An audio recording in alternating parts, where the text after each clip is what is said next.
Welcome, everyone, to another deep dive. Today, we're jumping into a pretty big one, the return of Mitch McDear. The Mitch McDear from The Firm. Exactly. 15 years later, he's back in John Grisham's The Exchange. Now, I remember The Firm so well, so hearing Mitch was back, well, that definitely got my attention. Mine too. It's a big deal for longtime fans. So the big question we want to unpack is, what happens when this character we know, this legal eagle, returns, but the whole landscape has shifted? Right. And that's our mission today, really. We're looking at the reviews, the reactions. Is this a triumphant return to legal drama, or is The Exchange maybe something else entirely? Does it, challenge what we even expect from Grisham? Okay, so let's set the scene. Mitch isn't hiding out anymore. He's actually a big shot partner. High profile, yeah. In New York. A top firm. But, trouble finds Mitch.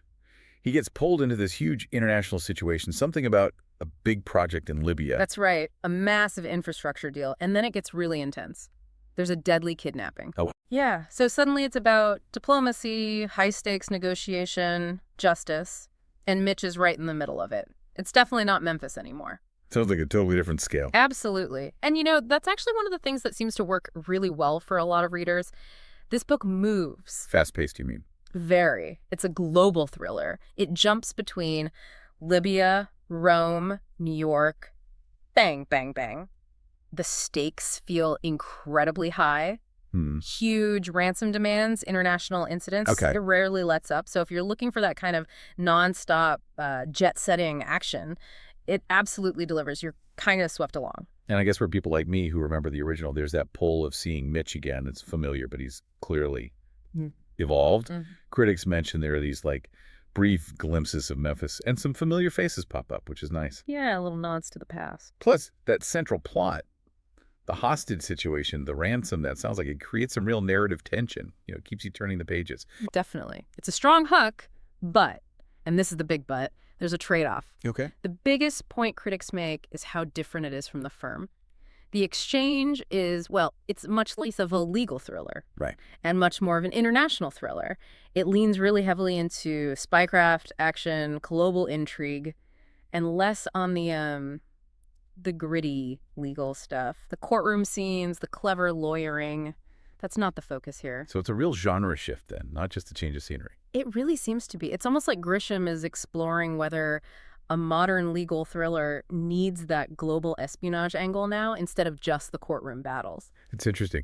So what does that do to Mitch as a character? Does he still feel like Mitch McDear? That's a really key point of discussion. Some reviews suggest he comes across more like an action hero sometimes. Less lawyer, more Liam Neeson. Kind of, yeah. The criticism is that his sort of inner life, his emotional depth, the complex choices he made in The Firm, that takes a back seat. So the character development isn't quite there. It seems less central to the story, yes. He's more reactive, more caught up in the plot mechanics than driving the story through his legal mind, perhaps. Okay, I see. And one other thing that came up quite a bit, the ending. Oh. What about it? For some readers, after all that buildup, all that frantic action, the conclusion felt a little abrupt. Maybe some loose ends. Like the payoff didn't quite match the journey. Something like that. Yeah, perhaps a bit limited, leaving you wanting maybe a little more closure on certain things. Okay, so pulling this all together, what's the final verdict? It sounds like The Exchange is, a gripping read. Cinematic, fast-paced. Definitely gripping, high stakes, lots of action, a real page-turner in that sense. But it strayed pretty far from Grisham's legal thriller roots. And maybe Mitch himself feels a bit different. That sums it up pretty well, which leads us to an overall rating of, say, 3.5 out of 5. It's solid, but different. So who is this book really for them? Good question. It's probably best suited for readers who enjoy authors like Robert Ludlum or Lee Child, maybe, or even fans of Grisham's own more recent thrillers, which have also sometimes moved away from the courtroom. Right. It feels like maybe Grisham's tapping into that demand for big global stakes stories. It could be, yeah. So, final advice then. If you're going into this expecting classic Grisham, like The Firm or The Pelican Brief, deep legal dives, courtroom showdowns, complex character arcs, you might want to adjust your expectations. Or, honestly, this might not be the Grisham book for you this time around. fair enough. It really makes you think, though.